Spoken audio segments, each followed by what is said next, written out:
This is a tiny LEGO Star Wars Republic gunship, and this is the Ultimate Collector Series Venator-Class Republic Attack Cruiser. Although it's a dream come true for LEGO Star Wars fans, is it worth the $649.99 US retail price, or do I think it's overhyped?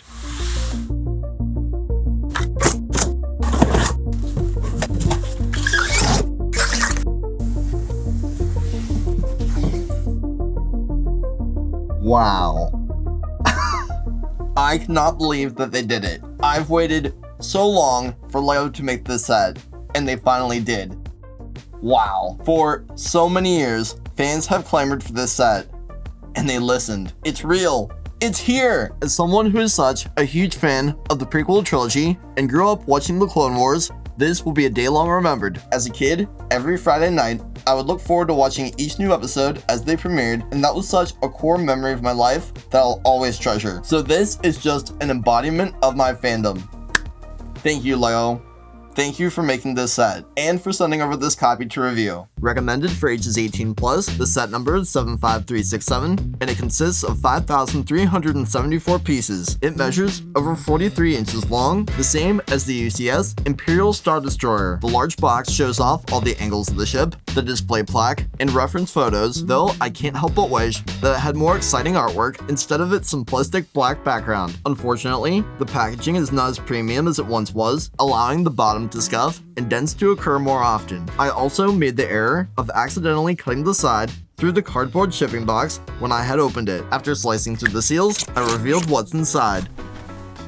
Oh my gosh. This box art features some absolutely incredible shots from the opening of Revenge of the Sith. These containers divide our build in half, with two phases, each being numbered separately. Starting with the first, I cut the tape, dumped out our pieces, and organized our bags, sorting through all 23. Stored inside a protective envelope, we get two instruction manuals with some introductory information included and a sticker sheet to start out. I cracked open our first bag and got to work by assembling a long Technic beam that will serve as the center structure. Bags 2 and 3 are combined to add on to this, giving the frame a sword-like shape with a mixture of colorful parts. Continuing this trend, bags 4 and 5 create more support, though I'm not one who gets much enjoyment out of this type of methodical engineering. Bags 6 and 7 mirrored this exact same design, allowing us to lock these brackets together. This likely is a good indicator for how large the model will be once completed. Next, I added some heft onto the back, creating an aft tail where the engines will eventually sit. The black display stand is added with bags 9 and 10 with two sets of legs that connect at the bottom, which raise the craft several inches off the ground. These are secured well as they are locked in with pins to the center framework. We then add more bricks onto the stern, giving it more angular shaping with a bottom fin. With much of the internal structure complete, I started constructing the bridge, which interestingly utilizes a pink 2x4 that could be the brain,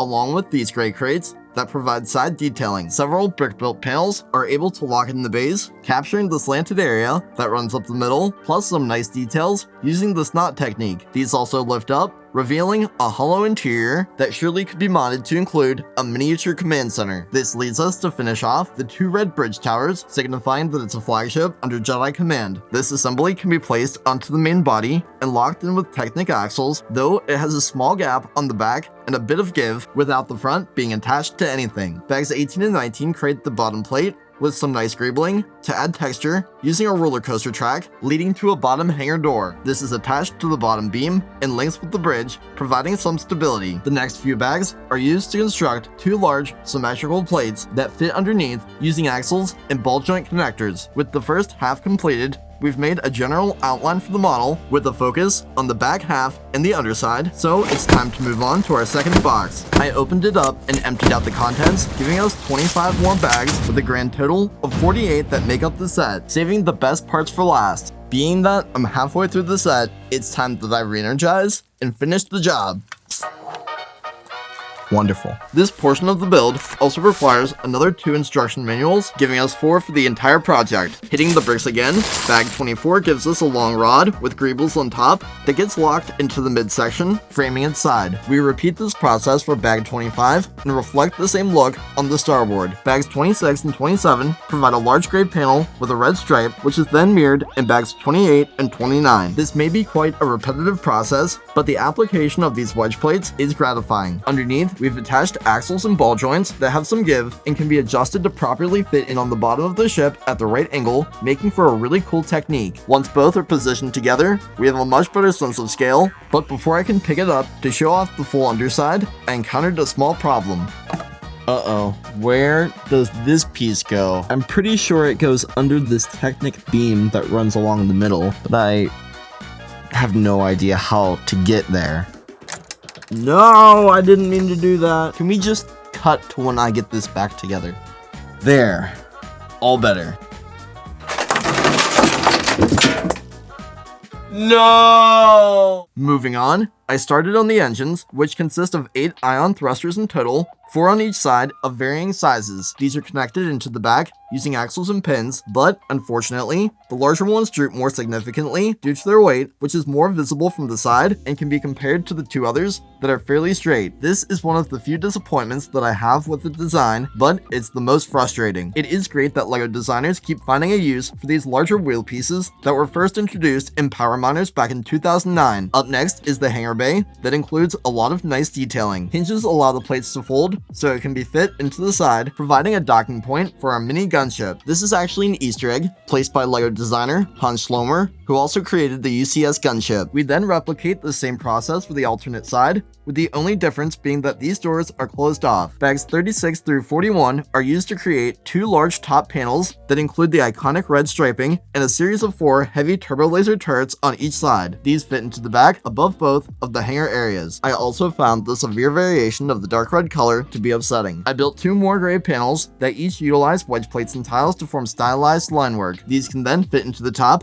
and are secured by modified plates with bar arms. Bags 46 and 47 are combined to make the long red panel that runs down the center. This clips into the middle and adds a sleek tiled off stripe that fills in the gap. The last bag provides a series of smaller elements that are to be placed on as final touches, including these 2 panels that fill in the center holes, 2 medium dual turbo lasers providing artillery defense against larger craft located on each side along the hull trench, and the nose, which uses a Technic axle to fit in the front, thus completing this massive ship, which is certainly a glorious achievement. Placed to the side, we are given a printed UCS plaque listing key details relating to the in-universe ship, along with a printed brick celebrating the 20th anniversary of the Clone Wars, even though that's when the original Genndy series premiered, not the 2008 3D animated version. And of course, our 2 minifigures, Captain Rex and Admiral Yularen. Although plenty have pointed out flaws of this figure, I personally don't mind the helmet holes and lack of a waist cape. Of course, I think it could have been better, especially for the price, but I'm genuinely happy with the figure that we are given. We get a great deal of printing on the helmet, torso, and legs, with some really nice detailing on the arms. The larger ammo pouch matches the version we get in live action, which is either the result of an incredible happy accident or excellent planning. The face reflects a more serious look and includes the patch that he's given after removing his inhibitor chip. Among the accessories, we get a nice rangefinder antenna that can be swapped out for a visor, a crisp pauldron to fit around the neck, and twin blasters that look much more appropriate in comparison to the scoped pistols that were included with the first iteration of this character in the 2014 Bark Speeder with Sidecar set. I definitely prefer the latest version, as it has always bothered me that the original didn't include a hole for the rangefinder. This younger Admiral Yularen is the first of its kind. He has some nice torso printing, dome-wooded legs, a brown hairpiece, the same style as Obi-Wan, and a double-sided face that can be switched to a more inquisitive look. Back in 2015, LEGO produced an older version of the character in a poly bag as a gift with purchase, which I do not yet own myself. Between these 2 figures and the red bridges, there's enough evidence to suggest that this is actually Anakin's Jedi Cruiser, the Resolute. Now, although this is almost complete, there is still one thing that we need to add, and I really don't want to. It's the stickers. 6 large decals are to be added, but I really do wish that at least the open circle fleet insignias were printed, as these are certainly more significant to the design in comparison to the others that just add a bit of extra detail. But now, we are officially done with the build. Due to the symmetrical nature of the design, it quickly became quite monotonous to construct, but overall, the satisfaction is found in attaching each of the assemblies to the larger build that generates an incredible display once finished. Of course, there are plenty other LEGO Star Wars UCS sets in the market, but what makes this one so special? For one, it's the first Clone Wars UCS model, and it's also the largest set that's ever been produced based on that series. So if you're someone like me, who grew up watching that show, this is going to mean something more to you. For an entire generation of fans, that was Star Wars to us. And so in a way, this is almost my version of the Millennium Falcon. Beyond the plastic, the best LEGO sets are the ones that you can have an attachment with. The craft is also iconic for its role in the opening scene of Revenge of the Sith, so prequel fans will be excited to see a second UCS set from that era to sit beside the Republic gunship, which will likely be retiring by the end of the year. This is an extraordinary display piece, free of any real play features aside from its rotating cannons and swooshability, but it does have an accurate appearance with quite a bit of detail. The angles of the plating match the source material quite well, which I'd imagine would have been quite the challenge for the designer. Unfortunately, this does seem to come at a cost, considering the structural issues I encountered firsthand. The sheer weight of the model causes parts to sag or fall apart under its own pressure. I do find it quite impressive that this massive Star Destroyer is able to rest on the stand in the way that it does, although it's well connected to the frame and would be very difficult to take apart if you wanted to. The inner Technic is solid, but I noticed throughout the build that the plates attached to it will fall off without much effort. For this set, once you've completed the build, it should be placed on a shelf for display and isn't something that needs to withstand being handled by kids. Now, being that the model is so large, you may have trouble finding a spot to place it in your collection,